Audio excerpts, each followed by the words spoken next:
Hello दोस्तों, कैसे हैं आप सब। आज की हमारी कहानी है बहू का अपमान।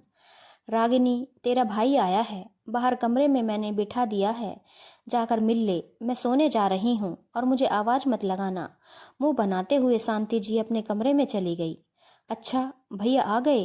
रागिनी तो सुनकर बहुत खुश हुई। अभी 2 दिन पहले ही भैया ने बताया था कि वो बिजनेस के काम से उसके शहर आएंगे तो मिलने आएंगे। रागिनी ने खाने की तैयारी कर ली थी। वो दौड़कर कमरे में चली गई। रागिनी को देखकर शेखर बहुत खुश हुआ, उसके हालचाल लिए। फिर रागिनी ने खाना लगा दिया। तभी शेखर बोला, कुंवर साहब आते तो हम साथ में खा लेते। शेखर भैया, वो तो रात को देर से आएंगे और आपकी ट्रेन जल्दी की है, आप खा लीजिए, मैं उनसे आपकी बात फोन पर करा दूंगी।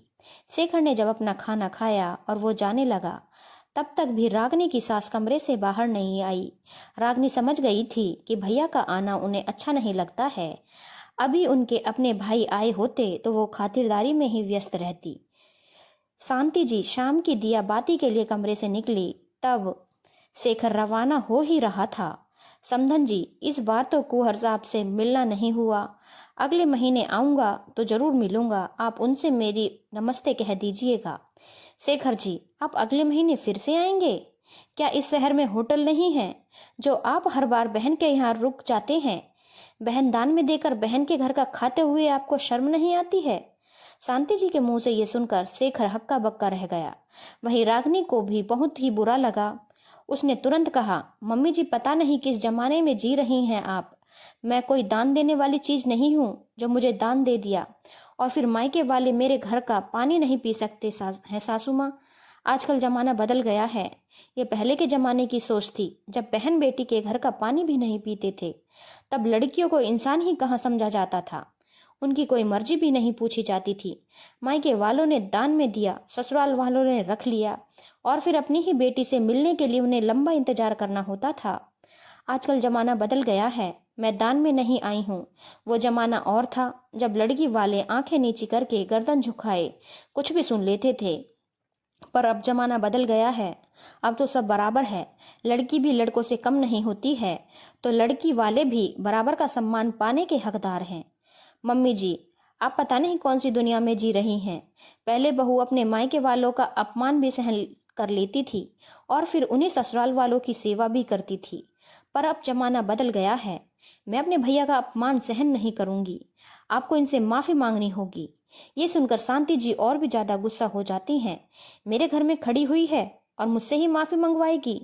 तुझे अपनी सास की इज्जत की जरा भी परवाह नहीं है? मम्मी जी, मैं आपकी बहुत इज्जत करती हूँ, लेकिन आपने मेरे भैया की इज्जत नहीं की, उन्हें मान सम्मान नहीं दिया। ये तो गलत बात है। बेटी के घर से आए मेहमान को सर आंखों पर बैठाते हो और आपकी बहू के मायके से कोई आए तो भी खातिरदारी नहीं करते और बहू के मायके से आए भाई को तो ताना देते हैं। इज्जत दोगे तभी तो इज्जत मिलेगी। आप एक बात ये भी मत भूलिए, ये घर सिर्फ अजय की कमाई से नहीं चलता है, मैं भी बराबर कमाती हूँ। ये बात घमंड से नहीं बोल रही हूँ, बल्कि आपको सच्चाई बता रही हूँ। रागिनी की बात सुनकर शांति जी बिना माफी मांगे अपने कमरे में चली गई। रागिनी बोली, भैया आप जरूर आएंगे। ये आपकी बहन का ससुराल ही नहीं है, उसका अपना घर भी है। भाई कभी भी बहन के घर आ सकता है। आप नहीं आओगे तो मैं समझूंगी आप भी उन्हीं पुरानी दकियानूसी बातों को मानते हैं। आपने आना छोड़ दिया तो आपकी बहन की बातों का कोई मोल नहीं रह जाएगा।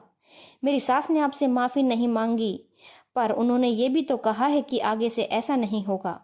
ये कहते कहते रागिनी की आंखें भर आई। ठीक है, तो अपने आंसू पोंछ ले, मैं अगले महीने जरूर आऊंगा और तेरे हाथ के मटर पुलाव खाकर जाऊंगा। ये सुनकर रागिनी के चेहरे पर मुस्कान आ गई। धन्यवाद दोस्तों। अगर आपको कहानी अच्छी लगी हो तो चैनल को लाइक, शेयर और सब्सक्राइब करना ना भूलें।